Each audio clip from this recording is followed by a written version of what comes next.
The rhythmic, heavy sound of the incoming rotor blades didn't sound right. Forward Operating Base Kestrel sat in the throat of a jagged, unforgiving Afghan valley, an isolated fortress of HESCO barriers and razor wire.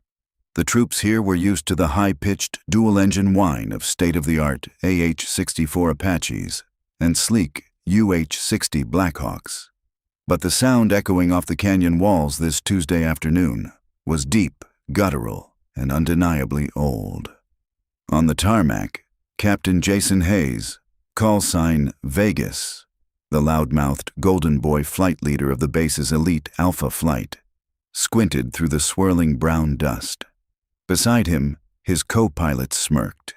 "Is that a joke?" Hayes muttered, pulling his tinted aviators down his nose. Dropping out of the hazy sky was a heavily weathered, scarred Huey. It wasn't the standard polished utility chopper. Its paint was faded, stripped by years of sandstorms, and the fuselage bore the faint, uneven ripples of patched metal. It looked like it belonged in a Vietnam War museum, not on a modern front line. The ancient bird touched down with a heavy, protesting groan. The rotor wash blasted Hayes and his crew with hot sand, smelling sharply of unburned JP-8 fuel and hot oil. As the blade slowly spun down, the pilot's door popped open. Chief Warrant Officer Sarah Miller stepped out onto the scorched concrete. She didn't look like a combat aviator. At 38, she had tired eyes, a sharp jawline, and dark hair pulled back into a tight, no-nonsense bun. Her flight suit was plain, devoid of the flashy morale patches and vanity tabs that the Alpha Flight boys plastered all over their gear. She carried a battered canvas helmet bag, her posture relaxed but strictly disciplined. She didn't swagger. She didn't look around to see who was watching. She just walked straight toward the command tent, head down, invisible. But at FOB Kestrel, invisibility was an invitation for ridicule. "Hey, Grandma!" Hayes called out, stepping into her path and crossing his arms. He was a head taller than her, built like a linebacker, and practically vibrated with unearned arrogance. "Did you take a wrong turn at Fort Rucker? Or did they just run out of real pilots and decide to send us the janitor?" A few of the younger pilots lounging near the hangars erupted into laughter. Sarah stopped. She didn't flinch. She didn't puff out her chest. She simply looked up at Hayes with a gaze so calm and flat, it was almost unsettling. "I'm looking for Major Briggs," she said, her voice quiet but remarkably steady over the base's ambient noise. Hayes scoffed, gesturing back at her helicopter. "Briggs doesn't run a scrapyard. I don't know what National Guard supply depot you crawled out of, sweetheart, but we fly actual combat missions here. That rusted-out lawnmower is going to get somebody killed." "It flies just fine," Sarah replied evenly, sidestepping him and continuing toward the tent. The humiliation didn't end on the tarmac. 10 minutes later, inside the stiflingly hot, dimly lit briefing room, Major Briggs stood at the front of a tactical map. He was a stressed man who clearly favored his Alpha Flight hotshots. When Sarah quietly handed him her transfer papers, he barely glanced at them. "Miller," Briggs sighed, rubbing his temples. "I asked for a rapid response medevac pilot. Command sends me a relic flying a relic." He tossed her papers onto the folding table. "Listen up. Things are heating up in the valley. We have insurgent movement shifting daily. Hayes, your crew is on VIP transport and Apache overwatch." "Always ready to hunt, sir." Hayes grinned, leaning back in his chair and kicking his boots up onto a crate. "Miller," Briggs continued, looking at Sarah with a mixture of pity and annoyance, "I can't put that old Huey of yours in a hot zone. It's too slow, and frankly, I don't trust it. Or you. So, you're on the milk run. Outpost Delta needs 50 boxes of MREs, bottled water, and—" Briggs cleared his throat, looking down at his clipboard. "You'll be hauling out their chemical latrine waste barrels." The room went dead silent for a split second before Hayes let out a sharp, mocking bark of a laugh. The rest of the Alpha crew joined in, slapping the table. "The garbage girl!" Hayes wiped a tear from his eye. "Hey, Chief, make sure you don't spill the blue juice on that antique upholstery." Sarah stood in the back of the room, her hands loosely clasped behind her back. In the military, aviation is a brotherhood built on ego, skill, and reputation. Being assigned the latrine run wasn't just a low-priority task. It was an open insult. It was the command's way of saying she was useless. "Understood, sir," Sarah said. Her voice didn't waver. There was no anger, no wounded pride, just total, eerie acceptance. After the briefing, Hayes followed her back out to the flight line, clearly unhappy that he hadn't managed to get a rise out of her. He liked to break the new pilots, especially the ones who didn't fit his mold of what a soldier should look like. "You know, you could just request a transfer," Hayes said, matching her pace as she approached her weathered chopper. "Save yourself the embarrassment. Go back to hauling cargo in Ohio." Sarah ignored him, unzipping her helmet bag. She pulled out a flight helmet that was just as battered as her aircraft. Hayes smirked, stepping uncomfortably close to her bird, peering into the open cockpit to find something else to mock. But as his eyes swept over the interior, his smirk faltered. He was a pilot, and his brain immediately recognized that something was wrong. The Huey's outer shell was standard, but the cockpit wasn't. The instrument panel was heavily modified. Instead of the basic analog dials he expected, there were digital, encrypted communication arrays that Hayes had only ever seen on special operations aircraft. And beneath the pilot's seat, completely hidden from the outside, was a thick, custom-welded slab of titanium ballistic armor.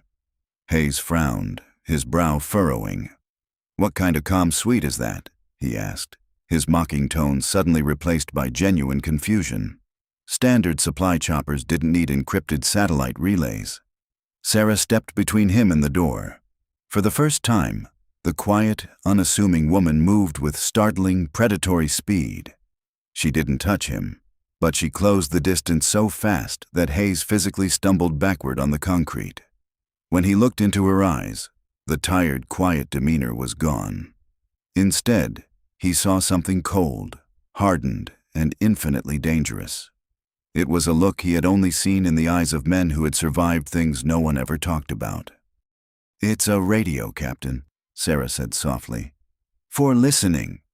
Before Hayes could ask another question, the base's perimeter siren suddenly wailed to life, a shrieking klaxon that cut through the desert heat.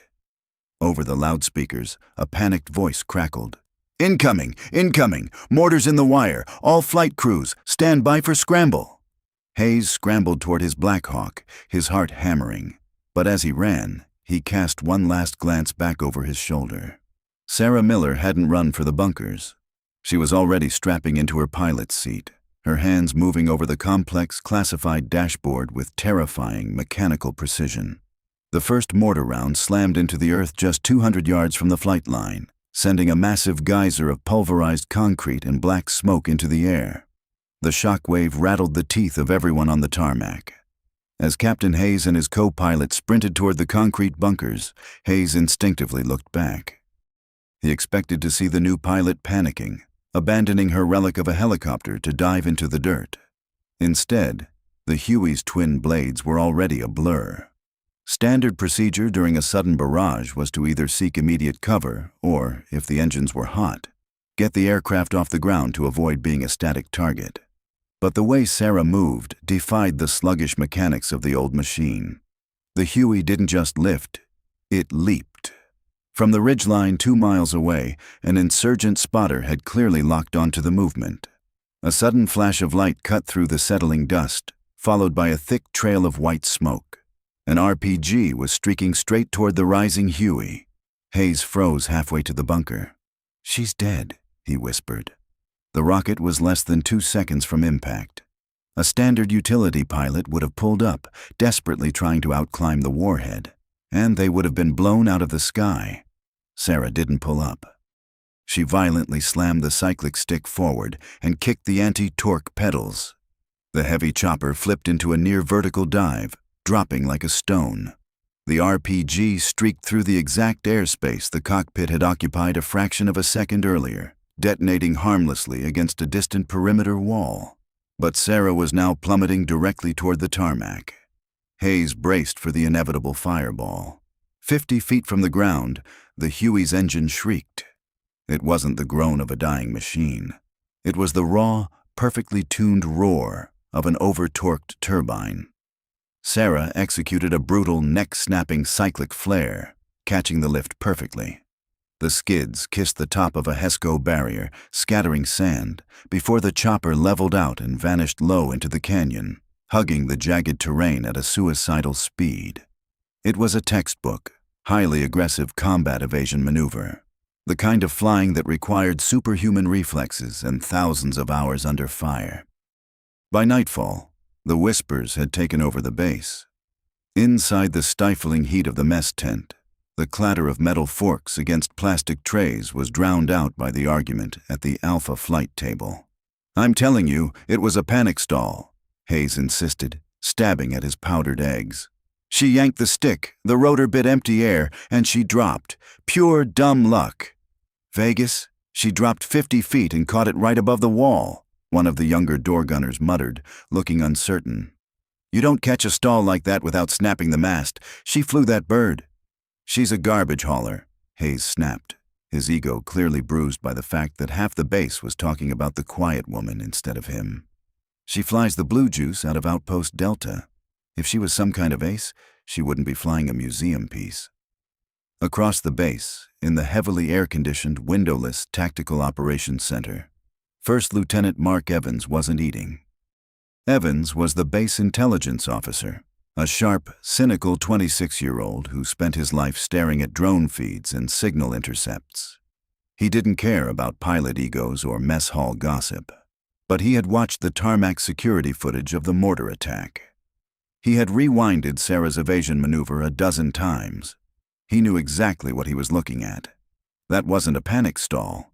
That was a split-S evasion, modified for a rotary wing aircraft. It was a maneuver pioneered by the elite 160th Special Operations Aviation Regiment, the Night Stalkers. Sitting at his glowing terminal, Evans took a sip of lukewarm coffee and pulled up the defense management system. He typed in, "Miller, Sarah, CWO." He expected to see a standard, boring service record, a career built on flying cargo from safe zones in Germany to safe zones in Kuwait. The screen loaded. Evans frowned, leaning closer to the monitor. The first few lines were normal enough. Born in Ohio, enlisted at 18. Basic training at Fort Jackson, initial rotary wing flight school at Fort Rucker, average grades, average remarks. Then, starting in 2013, the text simply stopped. For the next 10 years, there were no deployment records. No unit assignments, no performance evaluations, just a solid, unbroken wall of black redaction bars. "What the hell?" Evans muttered. He clicked the tab for her aircraft logs. Major Briggs had assigned her to the Milk Run, a straight, simple line from FOB Kestrel to Outpost Delta. But when Evans pulled the GPS tracking data from her afternoon flight, a chill ran down his spine. She hadn't flown a straight line. Her flight path looked like a jagged heartbeat monitor. She had flown deep into the Altarak Canyon, a notorious insurgent stronghold. But more importantly, she had flown a precise, contour-hugging route that perfectly mapped the blind spots of the valley's radar coverage. She was flying standard supply runs, but she was doing it using highly classified deep-penetration stealth routes. Evans's fingers flew across the keyboard. He tried to bypass the redaction on her personnel file, using his secret-level intelligence clearance to request the unedited jacket. The screen froze. The blue background turned entirely black. A stark, flashing red box appeared in the center of the monitor. "Access denied. Record classified by order of the Department of Defense. Clearance required. Yankee White." Evans slowly took his hands off the keyboard. Yankee White. That wasn't just top secret. That was the clearance level required for personnel working directly with the president, or operators buried so deep in unacknowledged black ops programs that they essentially didn't exist. Major Briggs and Captain Hayes had just assigned a ghost to haul latrine waste. Before Evans could process what this meant, The main tactical radio on the TOC desk burst to life with a frantic burst of static. "Kestrel Base, this is Viper 1-1. Do you copy? Over." Evans spun his chair around. Viper 1-1 was a Marine infantry company, 250 men, currently conducting a sweep in the northern edge of the Al-Tarak Valley. The radio man in the corner grabbed his headset. "Viper 1-1, this is Kestrel. We read you. Go ahead." "We are taking heavy, coordinated small arms and RPG fire," the Marine commander shouted, his voice barely audible over the deafening crackle of machine gun fire in the background. "They baited us. We are pinned down in the box canyon at grid 0904. We have multiple casualties, requesting immediate close air support and heavy medevac." Evans looked up at the massive digital weather map dominating the front wall of the TOC. A massive, swirling block of red and yellow was rapidly moving across the screen, swallowing the northern valley. "Tell them to hold on," Major Briggs said, bursting out of his private office and storming toward the radio station, his face pale. "Tell them Alpha Flight is spinning up now." "Sir," the weather officer interrupted, his voice tight with panic. "I was just coming to get you. We have a shamal rolling in, a Category 4 sandstorm. It's dropping right into the box canyon." Briggs stopped dead in his tracks. "How long?" 10 minutes. Once it hits, visibility will be 0. The winds will shred the rotors of any bird we send up." Evans looked at the flashing red warning on his computer screen, then at the weather map. The Marines were trapped in a bowl of jagged rock, surrounded by insurgents, with a blinding wall of sand about to cut off any chance of rescue from the sky. And out on the dark tarmac, the quiet woman from Ohio was already walking toward her battered Huey. The air inside the Tactical Operations Center was thick with the suffocating smell of stale coffee, nervous sweat, and sheer panic. On the main radio channel, the voice of Captain Rossi, the commander of Viper 1-1, was barely holding together. "Kestrel, we are taking plunging fire from the ridges. RPGs and heavy machine guns. We've got 5 KIA and 20 severely wounded. If we don't get air support in the next 10 minutes, they are going to overrun our position." The background noise over the transmission was a terrifying symphony of automatic weapons fire and the concussive, deafening booms of mortar impacts. General Thomas Vance pushed his way through the cluster of staff officers. Vance was a hard-bitten, silver-haired combat veteran with 3 tours in Iraq and a chest full of ribbons. He wasn't a man who panicked, but as he stared at the digital situation map, the blood drained from his face. "Sit rep.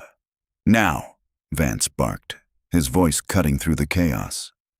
Major Briggs pointed a trembling finger at the glowing screen.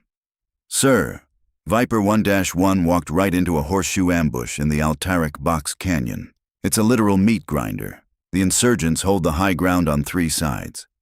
"Then send Alpha Flight," Vance roared. "Get the Apaches in there to suppress the ridges and send the Blackhawks to extract those wounded." The weather officer stood up, his face pale. "General, we can't. Look at the radar." Vance turned his gaze to the massive weather display. A solid, terrifying wall of deep crimson and black was rapidly swallowing the northern sector of the map. "Category 4 Shamal," the weather officer said, his voice dropping to a grim whisper. "It's a massive sandstorm. It hits the canyon in exactly 8 minutes. Sustained winds over 60 miles per hour. Visibility will be absolute 0. The sand will strip the paint off a fuselage and choke a standard turbine engine in seconds." Vance clenched his jaw. "Where is Captain Hayes?" "Right here, General," Hayes said, stepping into the TOC. He was fully geared up in his flight suit, helmet under his arm, but he wasn't moving toward the door. His usual cocky swagger was entirely gone, replaced by a grim, rigid pragmatism. "Tell me your birds are spinning up, Captain," Vance demanded. Hayes swallowed hard and shook his head. "Sir, I can't do it." The room went dead silent. Only the crackle of gunfire from the radio broke the stillness. "Excuse me?" Vance stepped closer, his eyes narrowing. "General, you're asking me to fly into a blind box canyon during a Category 4 sandstorm while taking heavy anti-aircraft fire," Hayes said, standing his ground. "The Blackhawks don't have the radar to navigate a gorge that tight in 0 visibility. The crosswinds will slam us into the canyon walls before we even see the landing zone. It's a suicide mission. I will not throw away my crews." Vance's fists clenched. He knew Hayes was right. The Army flight manuals were strictly written for this exact scenario. To launch aircraft into that storm was a guaranteed death sentence. But standard protocol didn't make listening to 250 Marines die any easier. "Kestrel, Kestrel!" Rossi's voice screamed over the radio, followed by the agonizing shriek of incoming artillery. "They're advancing on our perimeter. Where is my air support?" Vance closed his eyes, the weight of the command crushing down on him. There was nothing he could do. He was going to have to order Viper 11 to dig in and pray they survived the storm. Then, a sound vibrated through the floorboards of the TOC. It was a deep, rhythmic, heavy thumping. A slow, mechanical heartbeat that rattled the loose equipment on the desks. Whump, whump, whump, whump. General Vance's eyes snapped open. "What is that?" Major Briggs looked completely bewildered. "No one is cleared for takeoff. The flight line is locked down." First Lieutenant Evans, the intelligence officer, stared at his computer screen. The GPS tracker on the base's lowest priority aircraft was blinking green. "Sir," Evans said, his voice tight. "It's Miller." Hayes scoffed, throwing his hands in the air. "The supply pilot? She's out of her mind. That rusted-out Huey will fall apart before she even reaches the canyon." Vance didn't wait to hear the rest. He shoved past Hayes and stormed out of the TOC, hitting the heavy metal doors so hard they banged against the exterior walls. Outside, the sky had turned a sickly, bruised orange. The leading edge of the sandstorm was already licking at the base, whipping stinging grit across the concrete. The wind was howling, tearing at the tents and rattling the HESCO barriers. At the far end of the tarmac, Sarah Miller's weathered Huey was unchained and fully hot. The massive twin rotor blades were a screaming blur, fighting the mounting crosswinds. Vance jogged toward the aircraft, shielding his eyes from the flying sand. He grabbed a headset from a ground crew chief who was standing helplessly near a fuel truck, plugging it directly into the Huey's exterior comms port. "Pilot, shut down those engines immediately," Vance yelled over the deafening roar of the turbine. "That is a direct order. You are flying into a Category 4 storm. You will die." Inside the cockpit, Sarah didn't flinch. She sat perfectly still, bathed in the faint green glow of the instrument panel. She wasn't trembling. She wasn't looking around with the frantic energy of someone making a reckless, emotional decision. Vance squinted through the scratched plexiglass. As a seasoned commander, his brain immediately registered what Captain Hayes and Major Briggs had completely missed. He saw her hands. They were resting on the cyclic and collective controls with a loose, relaxed grip. The grip of a master. He saw the heavy ballistic plating bolted beneath her seat. And then he saw the digital encrypted comm suite glowing on her dashboard. Vance's breath caught in his throat. He had seen that specific avionics package only once before, during a classified briefing with the Joint Special Operations Command.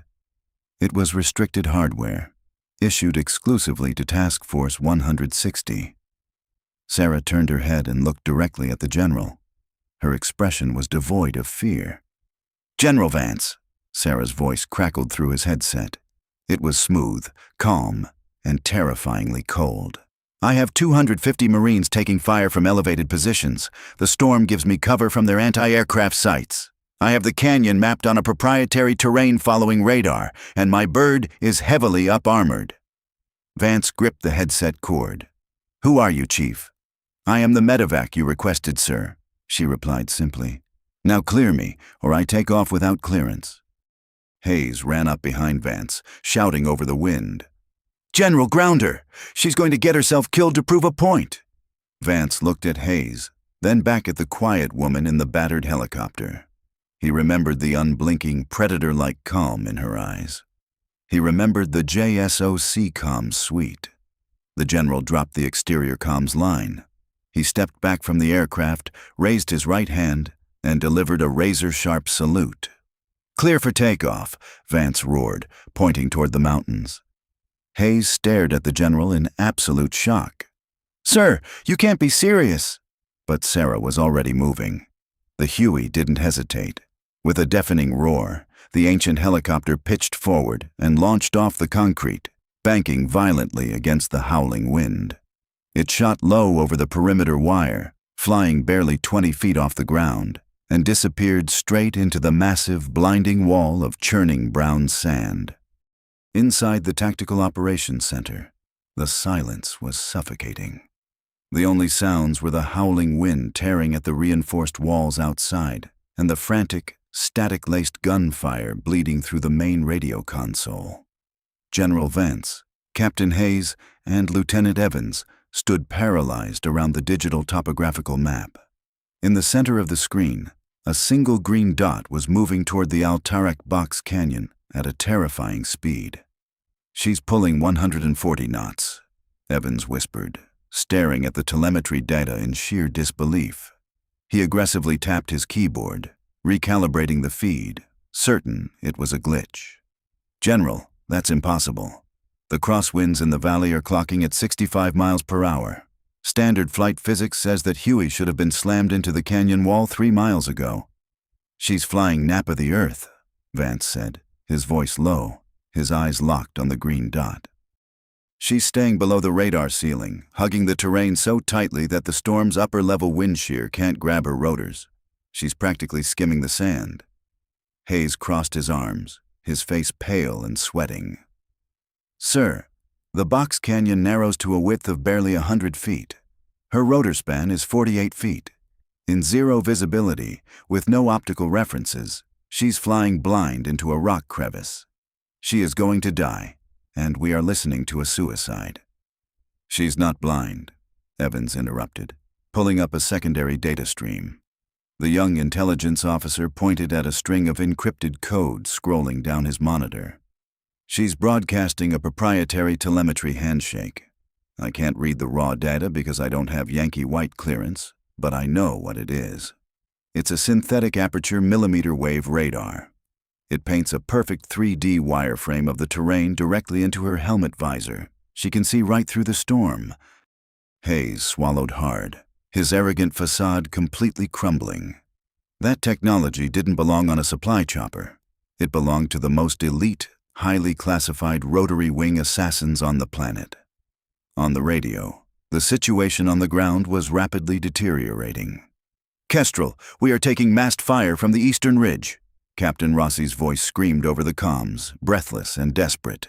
"They are closing the net. We are out of AT-4 rockets, and the wounded are bleeding out. We have maybe 3 minutes before we are overrun. If you have air support, I need it yesterday." Vance grabbed the microphone. "Viper 1-1, hold your ground. Medevac is entering the canyon throat right now." "Negative, Kestrel. I can't see past my own hand in this sand. Nothing can fly in this." Then, Rossi paused. Through the open channel, cutting through the deafening crackle of AK-47 fire and the shrieking wind, came a sound. Whump, whump, whump, whump. It was the heavy, rhythmic, aggressive beat of a Vietnam-era rotor system, echoing off the canyon walls like the drums of war. I hear rotors," Rossi yelled, utter shock lacing his voice. "But they're firing blindly into the storm. The sky is filled with lead. Tell them to wave off. The LZ is too hot, they'll be ripped to shreds." "Pilot, be advised, LZ is extremely hot," Vance warned over the command channel. Sarah's voice came back instantly. It wasn't rushed. It wasn't panicked. It was the icy, calculated tone of a machine perfectly calibrated for violence. "Copy, Kestrel. Viper 1-1. Pop red smoke on your wounded and keep your heads in the dirt. I am bringing the roof down." In the TOC, Evans watched the green dot hit the center of the ambush zone. "She's directly over them. Altitude, 200 feet. "Why isn't she landing?" Hayes demanded. "She's a sitting duck up there." "She's not landing," Vance realized, a grim smile pulling at the corner of his mouth. "She's drawing their fire." Over the radio feed, the sheer auditory chaos of the battlefield exploded. The insurgents, hearing the massive thumping of the Huey hovering somewhere in the impenetrable brown cloud above them, turned all their weapons skyward. The deafening roar of DSHK heavy machine guns and the screech of RPGs echoed through the canyon. "Kestrel! She's taking all the aggro! They're emptying everything into the storm!" Rossi shouted. Sarah had deliberately made herself the biggest, loudest target in the valley to pull the insurgents' guns off the pinned-down Marines. "She can't hold that hover!" Hayes yelled, staring at the screen. "That armor plating will only take so many hits before a round clips the tail rotor." But Sarah hadn't hovered to be a target. She had hovered to let the enemy empty their magazines. "Reloading!" An insurgent's voice faintly echoed through Rossi's open comms. The torrential upward fire slackened for a fraction of a second. That was all she needed. "Altitude dropping," Evans shouted, pointing at his screen. "General, she's in a free fall. She cut the collective." To evade the anti-aircraft fire and drop into the narrow, jagged LZ before the enemy could reload, Sarah executed a terrifying masterclass maneuver. She intentionally dumped the lift from her rotors, letting the heavy, armored Huey drop out of the sky like an anvil. Through the radio, Rossi and his Marines screamed as the massive, sand-scoured helicopter materialized out of the blinding dust storm directly above them, plummeting toward the canyon floor at a lethal speed.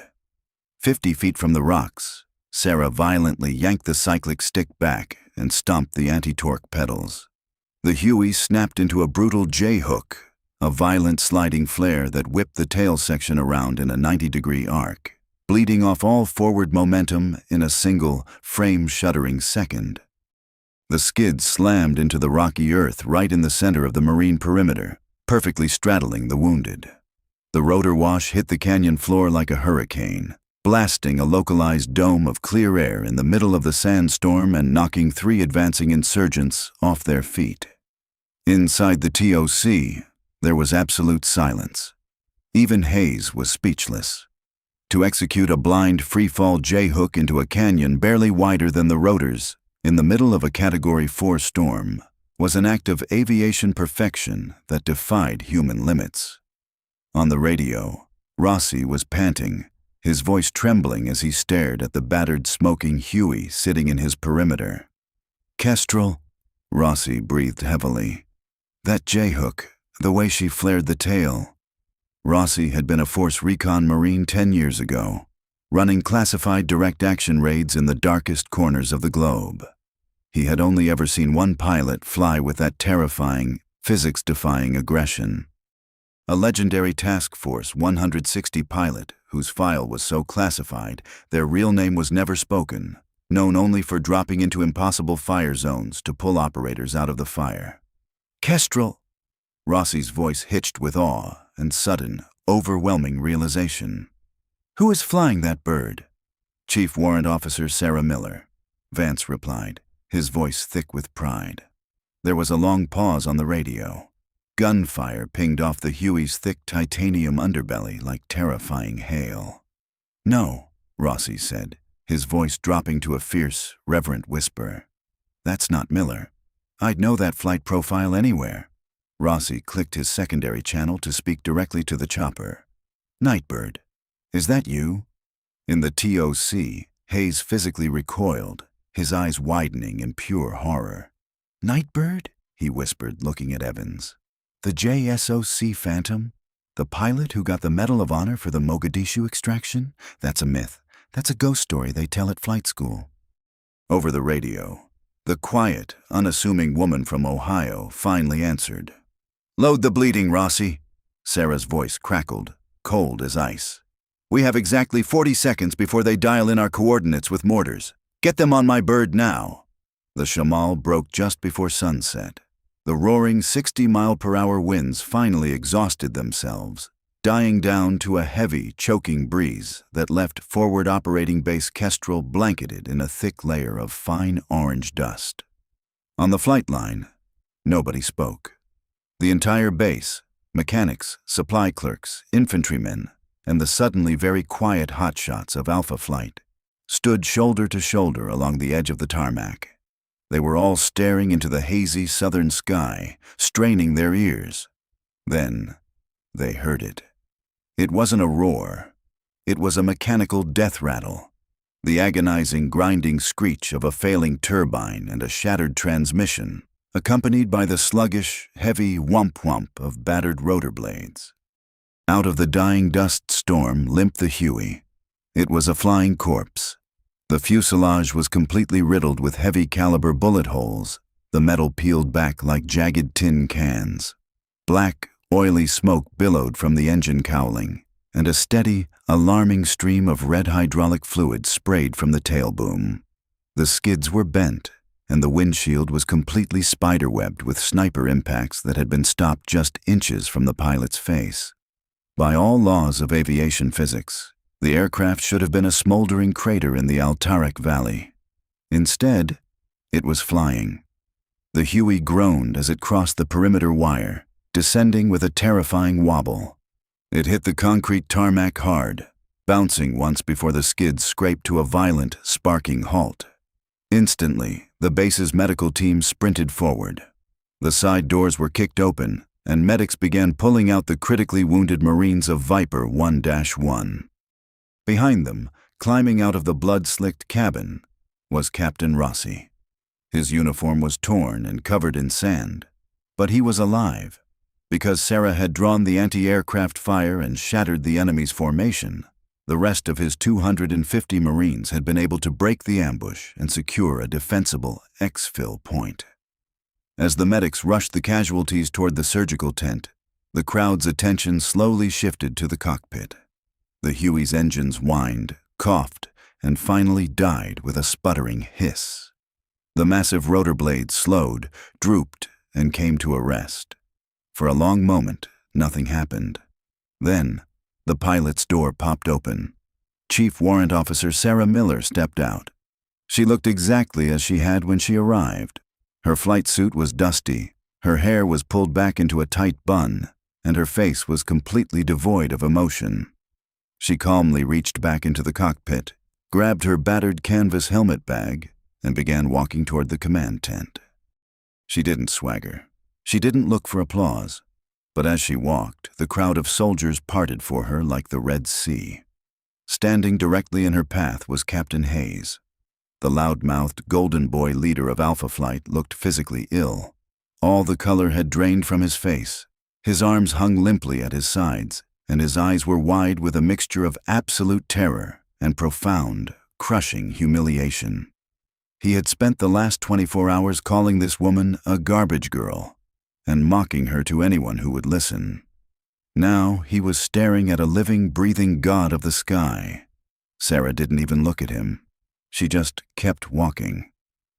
"Chief Miller," the booming voice of General Vance echoed across the silent tarmac. The general marched through the parted crowd, his face stern, followed closely by Major Briggs and Lieutenant Evans. Sarah stopped, dropping her helmet bag, and snapped into a flawless, rigid salute. "Sir." General Vance stopped 3 feet in front of her. He didn't return the salute immediately. Instead, he looked past her, taking in the smoking, bullet-shredded ruin of her helicopter. "Chief," Vance said, his voice carrying over the dead-silent flight line. "You launched an unapproved aircraft. You flew directly into a Category 4 weather anomaly. You deliberately engaged an enemy battalion without close air support, and you completely wrecked a multi-million-dollar piece of military hardware." "Yes, sir," Sarah replied evenly, her eyes locked straight ahead. Vance slowly lowered his gaze to meet hers. "You also broke a siege, extracted 18 critical casualties, and ensured the survival of 250 United States Marines." Vance finally raised his hand and returned her salute, holding it for a long, deeply respectful moment. "It is an honor to have you on my tarmac, Nightbird." A collective gasp rippled through the Alpha Flight pilots. Hearing the call sign spoken aloud, confirmed by a commanding general, hit them like a physical blow. Major Briggs, who had assigned her to haul latrine waste, looked like he was going to vomit. "General," Briggs stammered, stepping forward, I don't understand. If she's Task Force 160, why was she sent here as a standard supply pilot? Why were her records blacked out?" Vance glared at Briggs with pure disgust. "Because, Major, when a pilot earns the Medal of Honor for pulling 3 Delta Force operators out of a burning building in Mogadishu, and then spends the next 10 years flying classified, unacknowledged black ops deep behind enemy lines, they eventually earn the right to ask for a quiet deployment. Vance's voice grew dangerously cold as he turned his gaze to Hayes and the rest of the Alpha crew. She asked to come here to haul cargo, to get away from the spotlight, and to finish her 20 years in peace. And instead of recognizing a master of your own craft, you boys decided to treat her like a joke because she didn't act like a hotshot. Hayes swallowed hard, his voice barely a whisper. Chief Miller, I didn't know. Sarah finally turned her head and looked at Hayes. Her expression wasn't angry or vindictive. It was just tired, carrying the heavy weight of someone who had seen far too much war to care about a junior officer's ego. You don't have to know, Captain, Sarah said quietly. You just have to do your job. General Vance stepped forward, pointing a finger directly at Hayes's chest. Captain Hayes, your Black Hawk is now officially stripped of VIP transport duties. As of tomorrow morning, Alpha Flight is on the milk run. You will be hauling MREs, water and latrine waste to Outpost Delta until I decide you've learned what real aviation looks like. Do I make myself clear? Hayes closed his eyes, his ego shattered into 1,000 unrecoverable pieces. Crystal clear, sir. Good, Vance snapped. Now get out of my sight. As Hayes and his thoroughly humiliated crew scurried away toward the hangars, Captain Rossi pushed his way through the medics. The Marine commander walked straight up to Sarah, his face covered in dirt and dried blood. He didn't say a word. He just reached out and wrapped his arms around the quiet woman, pulling her into a fierce, shaking embrace. Sarah stiffened for a second, then slowly returned the hug, patting the massive Marine on the back. Thank you, Rossi choked out, his voice thick with tears. You brought my boys home. Anytime, Captain, Sarah whispered.